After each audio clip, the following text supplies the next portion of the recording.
principal assunto do dia, o ataque de um homem-bomba na Praça dos Três Poderes, que resultou em sua própria morte e na explosão de rojões e acabou causando, claro, muitas reações adversas no meio político. Enquanto Jair Bolsonaro e seus aliados lamentaram e repudiaram o ocorrido, pedindo pacificação do Brasil, integrantes do Judiciário e do governo adotaram o mesmo discurso e pediram a regulamentação das redes sociais e o fim do projeto de lei da anistia, que está em discussão na Câmara dos Deputados. Além disso, magistrados e parlamentares progressistas também associaram o episódio aos atos do dia 8 de janeiro, afirmando se tratar de mais um ataque contra a democracia. O ministro da Justiça e Segurança Pública, Ricardo Lewandowski, afirmou que a Polícia Federal vai investigar com rigor e rapidez esse episódio. Vou chamar os nossos comentaristas. Vamos ao Rio de Janeiro. Roberto Mota já conectado, vai trazer suas impressões. Mota, seja muito bem-vindo. O episódio das explosões na Praça dos Três Poderes ontem à noite em Brasília. Um homem morreu ao detonar esses explosivos, um deles, inclusive, colado ao próprio corpo, Francisco Vanderlei Luiz, de 59 anos. Apurações já em curso, muitas declarações feitas no dia de hoje, enfim, e as projeções do que pode acontecer a partir de agora. Mota, suas impressões. Boa noite, Caniato.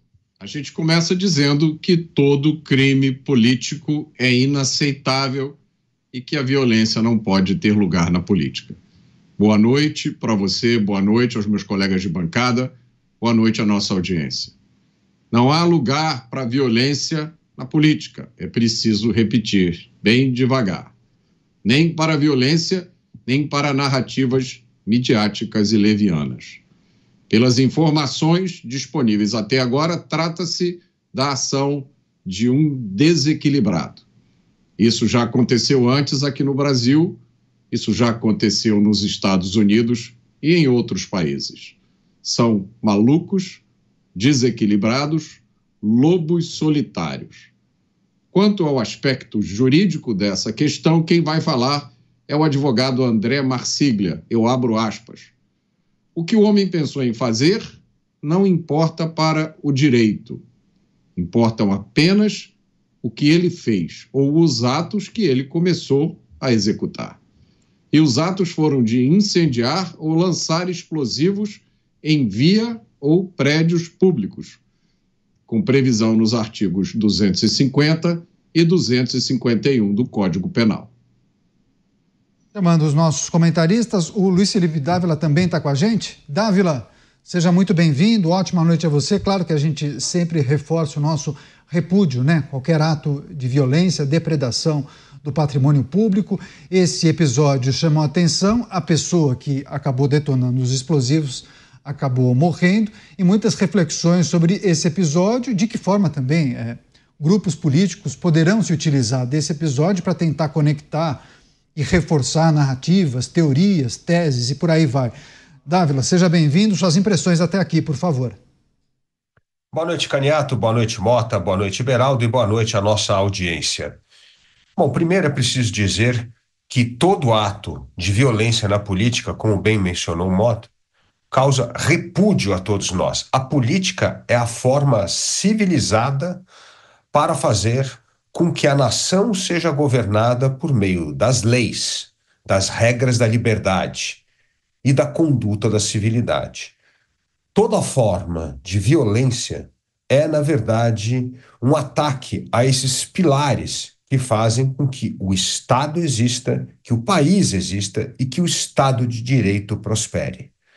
Aliás, Caniato, é sempre bom lembrar que não existe liberdade fora da política, não existe liberdade fora do Estado. O que garante a liberdade, o que garante a democracia é a existência de regras, não só de leis, mas de regras de civilidade, de respeito e tolerância. Nessa época de enorme intolerância, de radicalismo, o que nós precisamos é que as forças políticas tivessem juízo e pedissem para todo mundo baixar a bola, conter este ímpeto selvagem de utilização da violência e não explorar politicamente, seja um partido ou seja uma instituição, Não dá para pegar um ato isolado de um translocado e agora dizer que nós temos de discutir, então agora a censura, PL de fake news, atos contra a democracia e inquéritos sigilosos, nada disso. Esse deveria ser um ótimo episódio para a autocontenção, não só dos poderes, como dos partidos políticos. Afinal de contas, se um não fizer um gesto de civilidade, nós vamos continuar apenas alimentando a polarização e o radicalismo que tão mal fazem a nossa democracia. Aproveitando esse comentário do Dávila, o ato na Praça dos Três Poderes acabou dando combustível para que o judiciário e integrantes do governo acabem levantando possibilidades sobre projetos que viriam a ser debatidos na sequência. Falam muito na regulamentação das redes sociais e também no PL da anistia. Tanto integrantes da base governista quanto parlamentares da oposição veem dificuldade no avanço do projeto de lei tratado como o PL da anistia. Chamar o Cristiano Beraldo também está com a gente. Beraldo, seja bem-vindo. Ótima noite a você. Muitos aspectos precisam ser analisados sobre o episódio de ontem em si propriamente, mas também quais podem ser as consequências, né? Os próximos capítulos, os próximos passos decorrentes desse episódio. Muitos comentários no dia de hoje sobre dar celeridade ao projeto de regulação das redes sociais e muitos entendem que o PL da anistia será enterrado, Beraldo. Pois é, Caniato, o Brasil sempre mostrando que pode concentrar todas as suas atenções no foco errado, pelo menos na minha opinião. Boa noite a você, boa noite ao Dávila, boa noite ao Mota, boa noite à nossa audiência que nos prestigia diariamente aqui nos Pingos nos Is. Olha, Caniato, não adianta querer pegar o que aconteceu ontem, aquele evento lamentável que envolveu uma pessoa claramente desequilibrada, alguém que se propõe a esse tipo de ato, a pessoa completamente desequilibrada, e aí você usa isso como um fato político e tenta desviar o foco. O problema é o seguinte, a gente tem, sim, uma discussão sobre o que aconteceu, a oposição, o governo brasileiro hoje trabalhando na Câmara para tentar viabilizar um projeto de anistia, que é tão legítimo por parte da direita tentar aprová-lo, como foi para a esquerda no passado, que gritava anistia e tal, não sei o quê, e, de uma certa forma, não só conseguiu a sua anistia, mas também conseguiu reparação do Estado, reparação financeira do Estado brasileiro.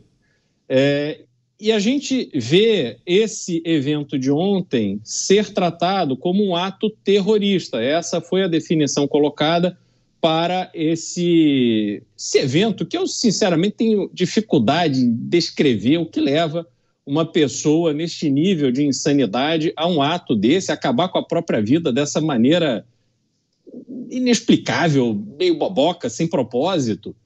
E quando nós temos no Brasil, Caniato, atos de terrorismo sendo praticados diariamente, é só a gente olhar para o Rio de Janeiro, e trago aqui de volta o que aconteceu com aqueles 3 médicos que tomavam cerveja na praia, executados friamente. Isso, para mim, é um ato de terrorismo. Quando tem granada sendo jogada em ônibus no meio das vias do Rio de Janeiro, isso, para mim, é um ato de terrorismo.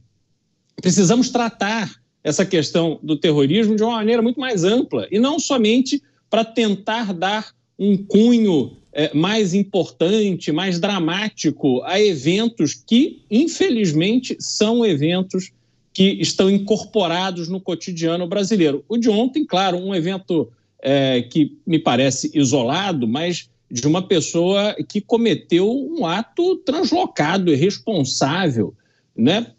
Parece ter realmente algum tipo de problema, ou tinha algum tipo de problema de equilíbrio emocional para fazer o que fez. Mas temos que discutir as coisas com o foco correto e não ficar tumultuando. Claro que a gente vai seguir acompanhando, tem outros detalhes, destaques relacionados ao episódio de ontem que a gente vai precisar trazer e discutir com os nossos comentaristas e, claro, sempre com o foco no episódio, mas também quais poderão ser os desdobramentos.